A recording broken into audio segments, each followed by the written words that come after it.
Welcome back to the cafe. Along shortly is Chef Mark showing us his favourite tiramisu recipe, and we'll be talking with the wonderful Lisa Chappell.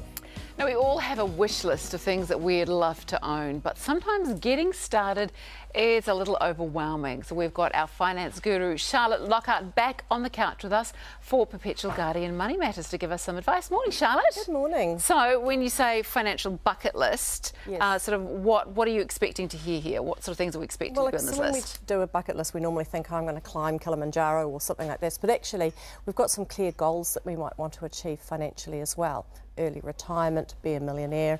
So we thought we might have a bit of fun today and ask everyone here what they might like to have on their bucket list.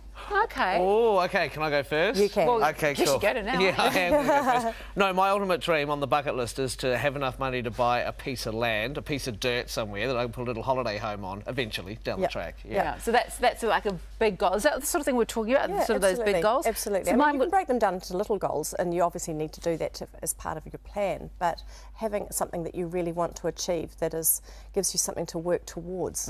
Mine would be a couple of things, like getting my children through university, but also going on a world trip with family.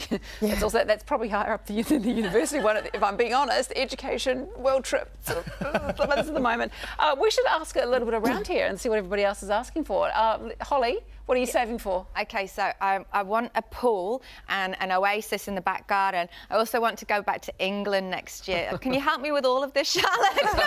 I think I need another job as well then, eh? Yeah. Right, yeah, we said one thing. And I've got... No, I'm joking. Jesse. What about you, Jesse?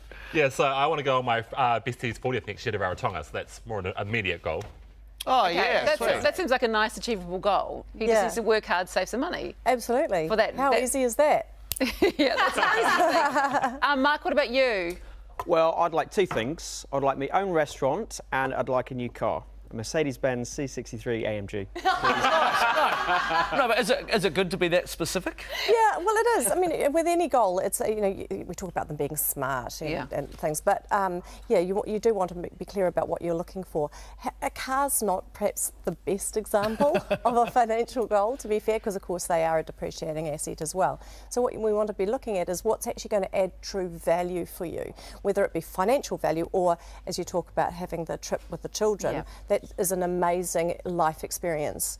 Value for the children and for yourselves as well. So those are the sort of things that we want to try and look at, having the chance to have a place to get away from the world and your piece of dirt, great. Holly, pool, maybe not quite so much, but then trips and experiences are important if we're going to remember that we've lived a life.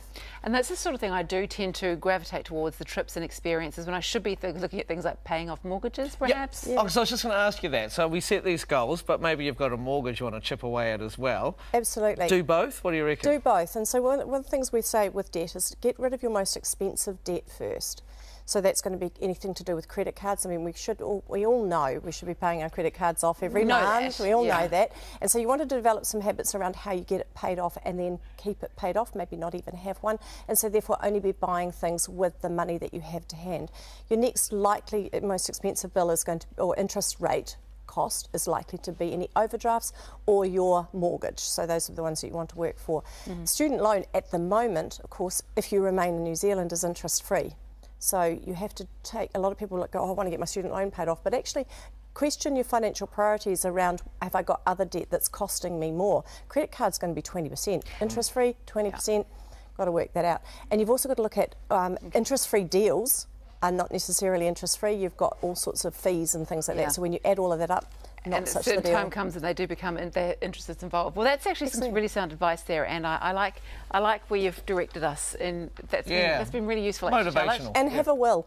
And have a will. And have a will, Charlotte. Right, It's not the Charlotte part show, and as Charlotte says, have a will. It's some really good advice, though, Charlotte. Really excellent, and you can get more financial advice from the team at Perpetual Guardian, or take a look at their website.